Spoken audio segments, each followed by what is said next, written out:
Bonjour à tous, aujourd'hui on se retrouve pour un soin homemade 3 en 1, nourrissant, raffermissant et anticellulite. Je l'ai fait sous forme de chantilly de karité, un soin que je trouve hyper agréable à utiliser tellement c'est onctueux et fondant.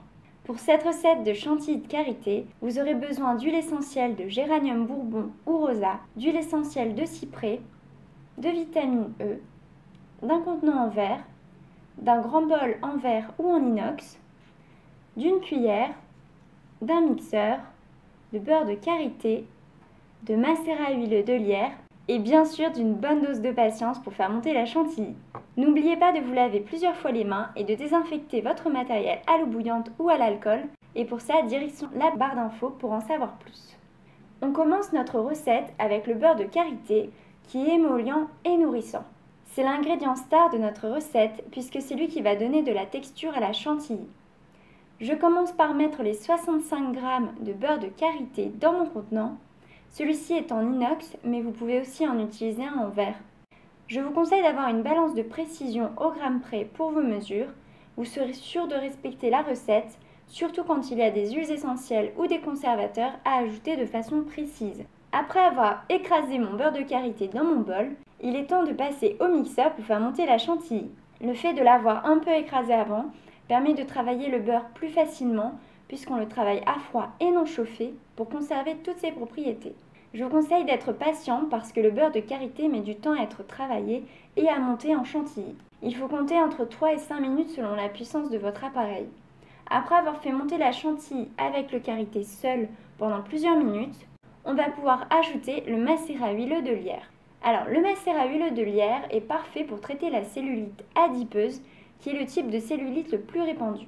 Il permet aussi de raffermir la peau. Les saponines qu'il contient permettent aux lipides stockés dans les cellules graisseuses de la peau de passer dans le réseau sanguin pour être éliminés avec les toxines ou directement utilisés en source d'énergie. Maintenant que vous connaissez toutes les vertus du lierre, on va pouvoir l'ajouter à notre recette. Pour cette recette, il vous faudra 35 g de macérat huileux de lierre. Et comme vous le voyez, le karité et le macérat huileux ne se mélangent pas de façon naturelle. On va donc à nouveau mixer notre préparation pour faire encore plus monter notre chantilly. Comptez environ 2 minutes pour bien la faire monter. Comme vous le voyez, au niveau de la texture, on dirait de la pâte à meringue. Texture ultra gourmande et aérienne au rendez-vous. Dommage que ça ne se mange pas. On va maintenant pouvoir ajouter l'huile essentielle de cyprès qui active la circulation. Pour cette recette, vous allez avoir besoin de 30 gouttes d'huile essentielle de cyprès. Cette huile essentielle restaure l'élasticité de la paroi veineuse pour que le sang circule plus facilement. Elle agit aussi sur la rétention d'eau et aide à raffermir la peau qui est alors mieux irriguée. On va aussi pouvoir mettre de l'huile essentielle de géranium bourbon. Et dans cette recette, il va vous falloir 20 gouttes. Si vous n'avez pas d'huile essentielle de géranium bourbon, vous pouvez mettre de l'huile essentielle de géranium rosa qui est très similaire. L'huile essentielle de géranium lutte contre la cellulite et les problèmes de circulation car elle stimule la circulation veineuse et lymphatique. En plus, elle est tonique et raffermit les tissus. Pour conserver cette recette pendant 6 mois, vous allez pouvoir lui ajouter 8 gouttes de vitamine E qui est un antioxydant naturel à utiliser dans les préparations à base d'huile et beurre végétaux. On mélange le tout au mixeur pendant 10 secondes et c'est bon. Il ne reste plus qu'à mettre notre préparation dans un pot d'une contenance de 100 g, en verre si possible parce que ça se recycle plus facilement que le plastique.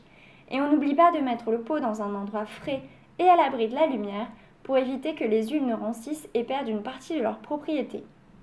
Et voilà, vous avez maintenant une belle chantilly hyper onctueuse. On aurait presque envie de la manger, non ? Vous pouvez l'appliquer sur les zones concernées en massage circulaire pour bien faire pénétrer la crème. Je vous conseille de l'utiliser plutôt le soir au moment de vous coucher, sinon vous risquez de tacher vos vêtements avec le beurre de karité et le macérat huileux.